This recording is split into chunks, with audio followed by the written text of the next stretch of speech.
Hello everyone. इससे पहले मैंने आप लोगों को पढ़ा दिया था कि किस तरह से एसिड रिएक्ट करता है मेटल के साथ। तो जब एसिड मेटल के साथ रिएक्ट करेगा तो सॉल्ट और हाइड्रोजन गैस का फॉर्मेशन होगा। मैंने आपको पूरे सिलेबस में बताया कि आपको सिर्फ दो गैस चेकआउट करनी है, एक हाइड्रोजन गैस चेकआउट करनी है और एक कार्बन डाइऑक्साइड गैस चेकआउट करनी है। ठीक है, यही दो आपको मिलेगा सिलेबस में, और आपके सिलेबस में कोई और गैस नहीं कि ये गैस रिलीज़ हो रही है तो कैसे हम टेस्ट करेंगे। तो मैंने हाइड्रोजन गैस के बारे में आपको बता दिया कि जब भी आप दो करना है, दो टेस्ट आपको करना है, तो पॉसिबिलिटी सिर्फ दो गैस की है। तो अब जब भी आप टेस्ट करेंगे सिर्फ दो गैस को कंसीडर करके कि या तो आपके सिलेबस में हाइड्रोजन गैस निकलेगी या कार्बन डाइऑक्साइड गैस निकलेगी। तो जब हाइड्रोजन गैस निकलेगी तो आप उसको क्या करो, या कोई भी गैस निकले तो आप उसको क्या करो कि जब अगर मोमबत्ती से या किसी भी चीज़ से उसको जलाओगे आप गैस को, तो इसीलिए हमने प्रीवियस उसमें क्या किया था कि गैस को पानी से सोप बबल से सोप सॉल्यूशन से पास आउट किया था। तो सोप सॉल्यूशन से जब हम पास आउट कर रहे थे उस गैस को, तो वो गैस के बबल्स बन के निकल रहे थे जो हमें दिखाई दे रहे थे। हमने उसको बर्न किया था। जब हम उसको बर्न करेंगे तो चिटचिटाहट, बर्निंग साउंड की एक साउंड की आवाज़, साउंड पैदा होगा, तो जिससे कंफर्म हो जाएगा कि वो हाइड्रोजन गैस है। अगर साउंड नहीं आता है, कोई भी चिटचिटाहट की आवाज़ नहीं आती है, तो हम कंफर्म हो जाएंगे कि ये हाइड्रोजन गैस नहीं है। अब दूसरी कौन सी गैस हो सकती है? एक ही पॉसिबिलिटी है कि कार्बन डाइऑक्साइड हो सकती है अकॉर्डिंग टू योर सिलेबस। ठीक है, तो कार्बन डाइऑक्साइड को चेकआउट करने के लिए आपको क्या करना है? कार्बन डाइऑक्साइड को चेकआउट करने के लिए सिर्फ उस गैस को लाइम वाटर, कैल्शियम कार्बोनेट से, लाइम वाटर से पास आउट करना है। अगर आप गैस को लाइम वाटर से पास आउट कर रहे हो और सॉल्यूशन का कलर मिल्की हो गया तो समझ लो वो कौन सी गैस है? कार्बन डाइऑक्साइड गैस है। बस ये दो गैस चेकआउट करनी है। फिलहाल हम लोग आगे चलते हैं। एक्टिविटी 2.4 क्या कह रहा है? इस एक्टिविटी में क्या कह रहा है? Place a few piece of granulated zinc metals. क्या कह रहा है? ग्रैनुलेटेड जिंक मेटल्स को प्लेस करना है एक टेस्ट ट्यूब में। Add 2 ml of solution of sodium hydroxide NaOH। ठीक है, what is the meaning of sodium hydroxide? OH है तो क्या हो गया? बेस। H होता तो एसिड होता। नॉर्मली देखो, अगर कहीं पे जैसे HCl क्या है? एसिड है, क्योंकि यहाँ पे H+ आयन मिलेगा। OH- आयन मिलेगा तो हम नॉर्मली क्या कह देंगे? बेस कह देंगे। ये अभी आपके सिलेबस के अकॉर्डिंग मैं बता रहा हूँ। ठीक है, तो सोडियम हाइड्रोक्साइड को हम जिंक ग्रैन्यूल्स के साथ जब रिएक्ट करेंगे तो क्या होगा? तो देखो, जिंक Na2ZnO2 बन रहा है, जिसको हम नॉर्मली कहते हैं सोडियम जिंकेट और हाइड्रोजन। मतलब आप देख सकते हो यहाँ पे कि जब हम सोडियम हाइड्रोक्साइड को जिंक के साथ रिएक्ट करवा रहे हैं तो सोडियम जिंकेट और हाइड्रोजन गैस मिल रही है। लेकिन बेस की कंडीशन में हर मेटल के साथ ऐसा नहीं होता है। ठीक है, you find again the hydrogen is formed, आपको मिल जाएगा कि हाइड्रोजन बन रही है। However such reaction is not possible with all metals, जबकि ये रिएक्शन सारे मेटल्स के साथ पॉसिबल नहीं है। अब यहाँ पे हम नेक्स्ट देखते हैं अपनी एक्टिविटी, नेक्स्ट एक्टिविटी को देखते हैं कि इसमें क्या कह रहा है। तो नेक्स्ट एक्टिविटी है क्या? How do metal carbonate and metal hydrogen carbonate react with acid. Metal carbonate और मेटल हाइड्रोजन कार्बोनेट एसिड के साथ कैसे रिएक्ट करता है? तो आपको यहाँ पे क्या लेना है? दो टेस्ट ट्यूब लेना है। देखो, इस टाइप का एक आपको पूरा सेटअप बना लेना है। ये आपको एक सेटअप बना लेना है। देखो, स्टैंड लेना है, स्टैंड में क्लैम्प्स के थ्रू आपको एक टेस्ट ट्यूब को लगा देना है। उसमें एक थिसल फनल, यहाँ पे एक कॉर्क लगाना है, ऊपर टेस्ट ट्यूब के ऊपर कॉर्क लगाना है, उसमें एक थिसल फनल लगाना है और एक डिलीवरी ट्यूब लगाना है। ठीक है, ये दो काम करने हैं आपको। अब इस तरह के दो टेस्ट ट्यूब आपको, दो सेटअप बनाने हैं। एक को आप A नाम दे दो, दूसरे को B नाम दे दो। अब दोनों में करना क्या है?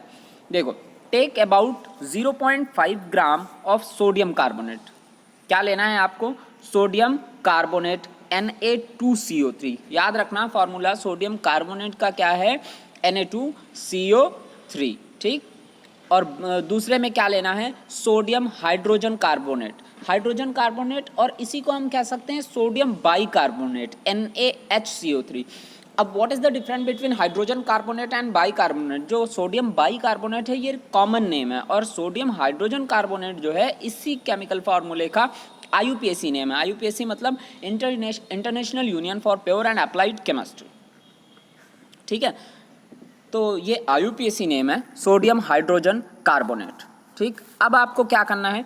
Add 2 ml of dilute hydrochloric acid to both test tube. दोनों टेस्ट ट्यूब में आपको क्या करना है, 2 ml dilute hydrochloric acid add करना है। इसके बाद की हम बात करते हैं, देखो क्या हो रहा है, क्या क्वेश्चन क्या कर रहा है, व्हाट डू यू ऑब्जर्व, आप क्या ऑब्जर्व करते हो। तो यहाँ पे रिएक्शन देखो, reaction occurring in above activity as written as test tube A और टेस्ट ट्यूब बी दोनों है। देखो रिएक्शन समझने की कोशिश करना, पहले वाले रिएक्शन में क्या लिया गया, Na2CO3, दूसरे वाले रिएक्शन में क्या लिया गया, NaHCO3। पहले रिएक्शन में सोडियम कार्बोनेट है, दूसरे रिएक्शन में सोडियम बाई कार्बोनेट या जिसको हम कहते हैं सोडियम हाइड्रोजन कार्बोनेट है। अब इसका रिएक्शन हम HCl और हाइड्रोक्लोरिक एसिड से करवाएंगे। देखो नंबरिंग के हिसाब से देखो यहाँ पे Na2 लिया गया है, इसी हिसाब से आप यहाँ पे 2HCl ले लो क्योंकि बैलेंस करना होगा रिएक्शन, ठीक है। तो कभी भी रिएक्शन ये लिखना तो बहुत इजीली समझना कि जब हम सोडियम कार्बोनेट का रिएक्शन कराएंगे तो 2 हाइड्रोक्लोरिक एसिड लेंगे, बाई कार्बोनेट का रिएक्शन कराएंगे तो सिर्फ HCl होगा, ठीक। अब यहाँ पे 2 हाइड्रोक्लोरिक एसिड लिया गया है और सोडियम भी 2 है, तो यहाँ पे जो रिएक्टेंट आपका बन रहा है, रिएक्टेंट से जो प्रोडक्ट बनेगा वो 2NaCl होगा, वाटर होगा और कार्बन डाइऑक्साइड होगा। बाई कार्बोनेट वाले में NaCl होगा, वाटर होगा, कार्बन डाइऑक्साइड होगा। आप देखो कि वाटर और कार्बन डाइऑक्साइड गैस ये दोनों में कॉमन मिल रही है, ठीक है। अब कैसे पता चला कि ये जो गैस निकल रही है वो कार्बन डाइऑक्साइड है, इसके लिए आपको क्या करना है, तो देखो हमने क्या किया है, डिलीवरी ट्यूब, जो गैस निकल रही है उस गैस को डिलीवरी ट्यूब के थ्रू कैल्शियम हाइड्रोक्साइड सॉल्यूशन से पास आउट किया है। कहाँ से पास आउट किया है, कैल्शियम हाइड्रोक्साइड सॉल्यूशन से पास किया है। अब देखो यहाँ पे होता क्या है बच्चा, कि कैल्शियम हाइड्रोक्साइड में जब आप कार्बन डाइऑक्साइड को पास आउट करोगे, जो कैल्शियम हाइड्रोक्साइड है इसको हम क्या कहते हैं, लाइम वाटर, चूना पानी जिसको नॉर्मली कहते हैं। तो ये क्या बना देगा, वाइट प्रेसिपिटेट बनाएगा, किसका, कैल्शियम कार्बोनेट का। कौन सा प्रेसिपिटेट, वाइट। और प्रेसिपिटेट क्या होता है, जब कोई भी चीज़ रिएक्शन में नीचे बैठ जाती है तो उसको हम प्रेसिपिटेट कहते हैं, ठीक है।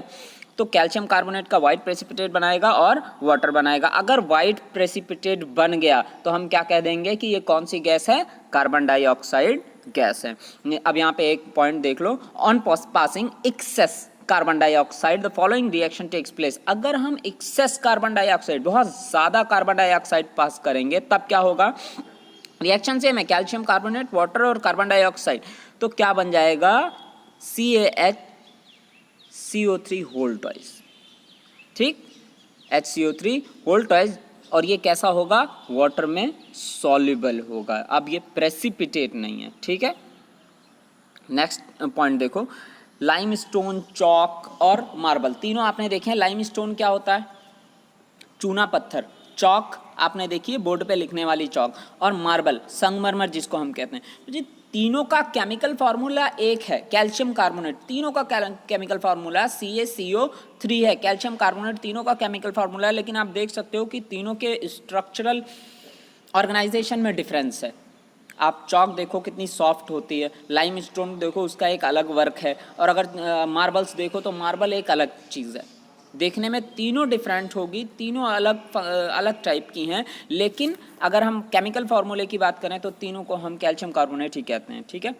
अब यहाँ पे एक कॉमन रिएक्शन आप देख लो कि जब भी हम मेटल कार्बोनेट या मेटल हाइड्रोजन कार्बोनेट का रिएक्शन किसी भी एसिड से करवाएंगे तो बनेगा क्या, साल्ट बनेगा, कार्बन डाइऑक्साइड बनेगा और वाटर बनेगा, और करस्पॉन्डिंग साल्ट बनेगा।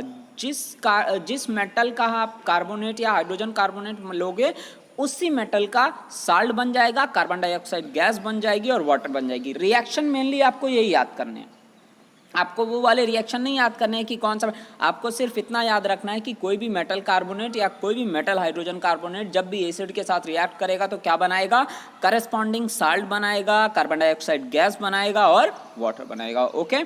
अब यहाँ पे हम चलते हैं आगे, how do acid and base react with each other. Acid और बेस एक दूसरे के साथ कैसे रिएक्शन करते हैं, तो थोड़ा सा यहाँ पे एक कॉमन सी चीज़ मैं आपको बताना चाहता हूँ।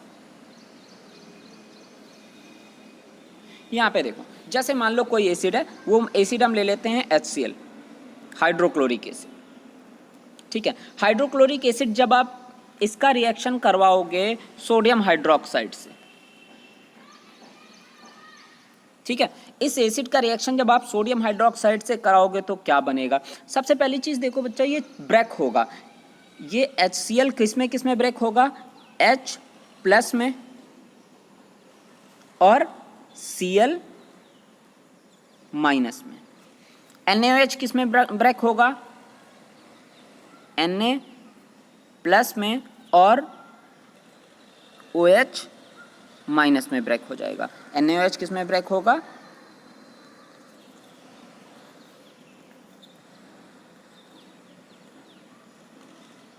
OH माइनस में ब्रेक हो जाएगा। ठीक, तो देखो ये प्लस किसके, ये वाला जो हाइड्रोजन वाला HCl वाला प्लस है वो किस में आएगा? इधर।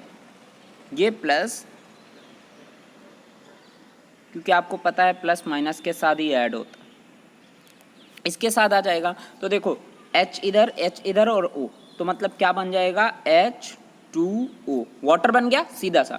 और ये देखो ये वाला प्लस इस वाले माइनस के साथ आ जाएगा, तो क्या बन जाएगा? NaCl।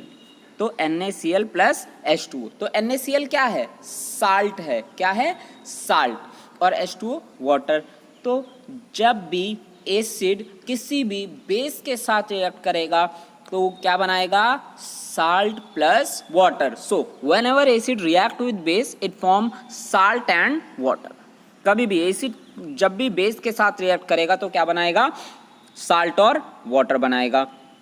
और उसके अलावा इस रिएक्शन में क्या कह रहा है, और आप चीज़ें देख लो कि इस रिएक्शन में क्या कह रहा है। कि सबसे पहले एक्टिविटी 2.6 में कह रहा है सोडियम हाइड्रोक्साइड सॉल्यूशन ले लें, उसमें हम क्या मिला दें? थोड़ा सा फिनोप्थिलीन मिला दें। आपको पता है कि फिनोप्थिलीन क्या है? एक इंडिकेटर है। नॉर्मली इसका कलर कैसा होता है ये भी आपको पता है। आपको पता है कि ये NaOH क्या है? एक बेस। सोडियम हाइड्रोक्साइड क्या है? एक बेस है। जब भी आप सोडियम हाइड्रोक्साइड में इंडिकेटर मिलाओगे तो उसका कलर कैसा हो जाएगा? ब्लू कलर हो जाएगा, क्योंकि ये क्या है? बेस है। अब क्या कह रहा है कि add dilute hydrochloric acid solution to above solution drop by drop. अब जो सॉल्यूशन आपने बनाया जिसमें आपने सोडियम हाइड्रोक्साइड में जो आपने जिसमें फिनोप्थिलीन मिलाया था, जिसका कलर नॉर्मली ब्लू हो गया था, उसमें ड्रॉप बाय ड्रॉप क्या करना है? ऐड करना है हाइड्रोक्लोरिक एसिड। हाइड्रोक्लोरिक एसिड क्या है? नाम से समझ गए, एसिड है। तो जब आप बेस में एसिड मिलाओगे तो क्या होगा? एक नलिफिकेशन रिएक्शन। मैंने आपको इससे पहले बताया था कि what is the meaning of नलिफिकेशन of acid and base. ठीक है, तो नॉर्मली जब भी हम एसिड को बेस से रिएक्ट कराते हैं क्या बनता है? Salt plus water. अब इस एक्टिविटी को एक बार आप अपने से पढ़ना, अगर एक्टिविटी फिर भी नहीं समझ में आती है तो आप मुझसे क्वेश्चन कर सकते हो। ओके, आगे देखते हैं। Metal reaction of metallic oxide with acid. How do reaction occur with acid of metallic oxide?